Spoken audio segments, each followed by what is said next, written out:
Star Yash నటిస్తున్న భారీ budget భారీ అంచనాలతో రూపొందుతున్న టాక్సిక్ సినిమా ఇప్పుడు ఒక చిక్కుముడిలో పడింది.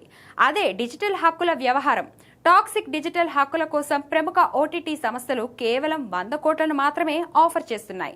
అయితే సినిమా బడ్జెట్ యష్ క్రేజ్ ను దృష్టిలో ఉంచుకొని నిర్మాతలు 300 కోట్లు డిమాండ్ చేస్తున్నట్లు తెలుస్తుంది. గతంలో కేజీఎఫ్ సాధించిన విజయాన్ని ప్రతిపాదికగా తీసుకొని నిర్మాతలు లెక్కలు వేస్తుండగా ఓటీటీ ప్లాట్ఫామ్లు మాత్రం ప్రస్తుత మార్కెట్ పరిస్థితులను చూపిస్తూ వెనుకడుగు వేస్తున్నాయి. ఈ ఒప్పందం కుదరకపోవడానికి కేవలం ధర మాత్రమే కాకుండా ఓటీటీ సంస్థలు విధిస్తున్న కఠినమైన నిబంధనలు కూడా ఒక ప్రధాన కారణమని సమాచారం. ముఖ్యంగా కేవలం 25 కోట్లు మాత్రమే బేస్ ప్రైజ్ గా ఆఫర్ చేయడం చిత్ర బృందాన్ని ఆశ్చర్యానికి గురిచేసింది.